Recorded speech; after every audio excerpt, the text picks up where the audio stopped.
Halo, Assalamualaikum warahmatullahi wabarakatuh. Welcome back again in another video. Today we are going to talk about forms of verbs.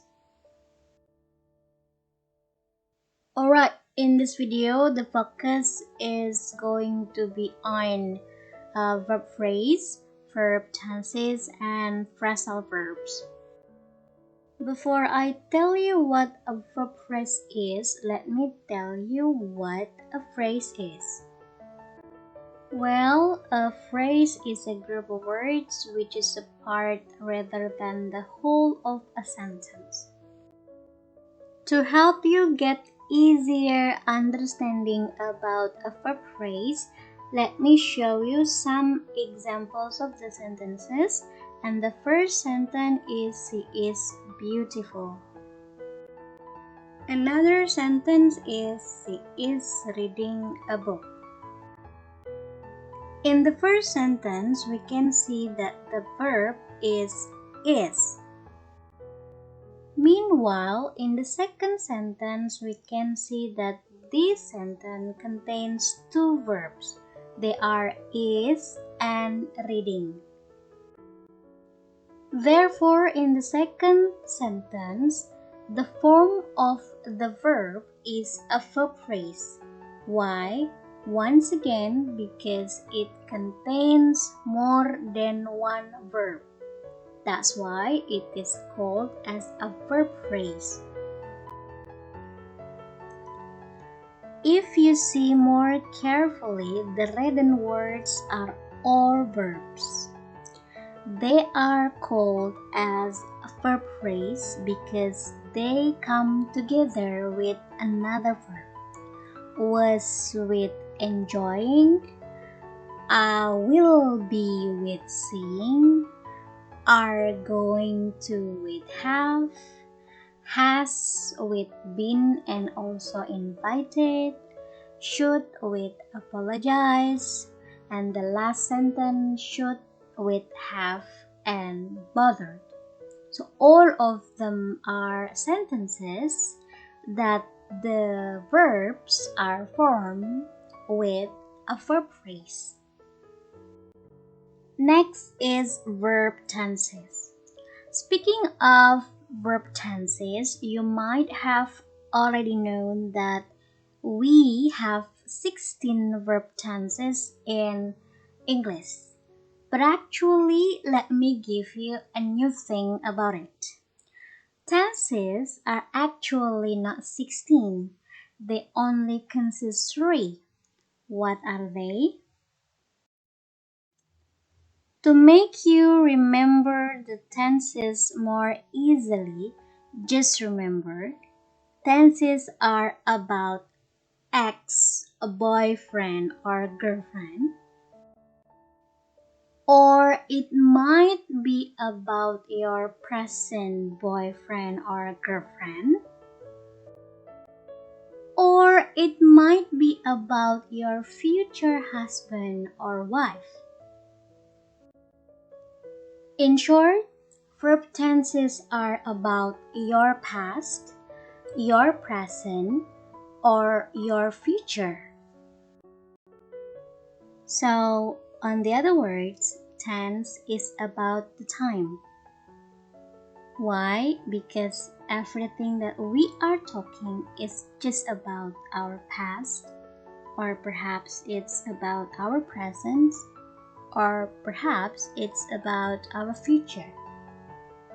But the question is, why tenses can be so many if it defines just time? Now I will tell you why tenses have so many formulations. It's all just because of the forms. Actually, the tenses have 3 forms. The first one is simple form. The second one we have continuous or progressive forms. And the last one we have the forms of perfect. Okay, If the tenses are categorized as a simple formulation, as a simple verbs, so they contain only single verb. They contain only one verb. But be careful, I put the asterisk on the word single verbs because there is an exception. Let me tell you what an exception is later. Next is we have continuous or progressive forms, and if they are called as continuous or progressive form, they must contain be, to be. The to be can be is, am, are, was, were, be, been. And don't forget, because it is continuous or progressive, we always put the verb in. The last one we have perfect form, and if they are categorized as the perfect verbs, they also contain verb phrase, but very different from the progressive one because they contain have or has or had. And don't forget to put past participle or verb 3 after those three: have, has, or had. Alright, now let's combine the forms with the time. First, we have simple and past. The second, we have simple and present. The third, we have simple and future. So I will show you the sentences, the examples of the sentences for each. The first one I have, I was here and she went to school yesterday as the examples of the simple past. Say that they are simple once again because they consist of a single verb. You can see that the green words, they are all verbs and they contain only one verb. The first sentence is was and the second sentence is when. And now let's take a look at the examples of the simple present sentences. We have, he is a teacher and Maya always eats sandwich for lunch. We can also see that these sentences contain single verbs. The first sentence we have is, which is single, only one. And the second sentence we only have eats, is also single verbs. That's why they are called as a simple one. And the last sentences belong to the simple future. They are, Karen will be a good chef one day and she is going to study overseas. As you can see that the last examples have different color from the previous ones. They are blue because they are not single verbs. They contain more than one verbs. The first sentence we have will and be, and the second sentence we have is, going to, and study. In conclusion, every time we use simple future, we are forming a verb phrases because we use will and be going to come together with base verb. Now let's take a look continuous or progressive forms. The first one, we combine the time with the form past and continuous or progressive. The second one, we have present continuous or present progressive. The third one, we have future continuous or future progressive. Okay, let's take a look at the examples of past continuous or past progressive. I was walking down the street. Remember, if we are using a continuous or progressive form, we always use be, to be, and verb ing. In this sentence, the to be is was, and the verb ing is walking. And if we use present continuous or present if the example is she is eating now. See, we still have to be, which is, and also verb ing, which is eating. Even if we use future continuous or progressive, we still have be, but don't forget to put will to make it future. And don't forget, after the word be, you have to accompany the to be with verb ing. In the sentence, the verb ing is coming. Because every time we use continuous or progressive forms, we always use to be and verb ing come together. So they are called as verb phrases. Was with walking, is with eating, will with be, and coming. So they contain more than one verb. Next is perfect forms. Let's combine the forms with the tense then, with the time. The first time is past perfect. The second one is present perfect. The last one is the future with the perfect, so we can call it this future perfect. Let me show you the examples of each. The first we have I had heard it as the examples of the past perfect. And the second we have eaten.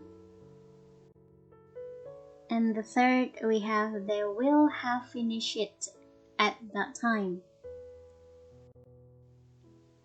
If you see again, all of the perfect form must contain have or has or had.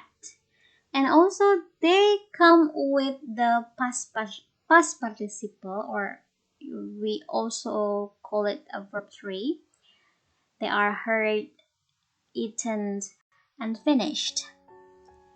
And just because they contain more than one verbs, they are also called verb phrases. Had is with heard, have with eaten, will with have, and finished. So again, they are also verb phrases because they contain more than one verb. The last about verb form is phrasal verbs. Before I define what phrasal verbs are, let me give you an examples. Now I have a verb that is look, and if you look up dictionary, the meaning of look is direct our eyes in order to see. And now let's combine the word look with a preposition, and in these examples we have 4, and the meaning of 4 is intended to be given to. Now let's try to translate the meaning of look for. Because look is direct our eyes in order to see, and for is intended to be given to. So is the meaning of look for direct our eyes in order to see a thing intended to be given to? No, absolutely no. Because the meaning of look for is actually not direct our eyes to see a thing for someone, but real meaning of look for is actually search. Okay, now I will give you another example. We have get now, and it's still a verb. And if we look up our dictionary, the meaning of get is obtain something. And let's combine the word get with an adverb, which is a hat. And the meaning of a hat is in front of. Now let's try to combine the meaning, because get is obtain something and a hat is in front of. The question is the meaning of get a hat obtain something in front of? The answer is absolutely no. Why? Because the meaning of get a hat is actually to be successful in the work that you do.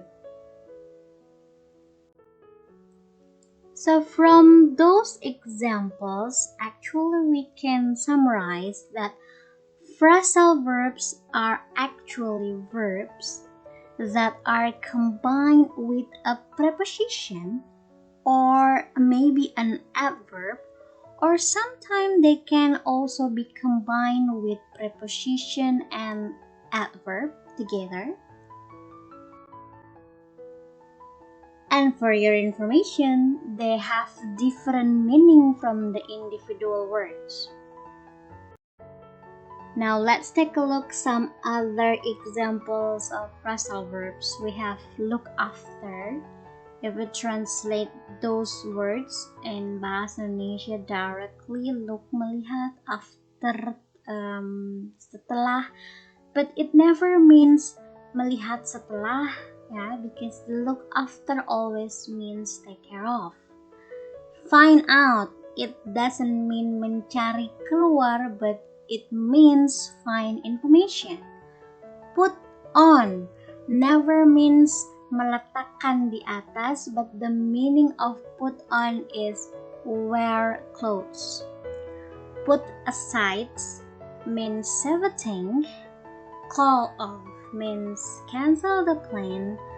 And the other example is given, that means surrender. Well, I think I have already talked a lot about verbs in this video. Let's meet up in the virtual meeting soon. Thank you for watching. Hopefully this video will help you get a better understanding about the verbs. See you around, and Assalamualaikum warahmatullahi wabarakatuh, everybody.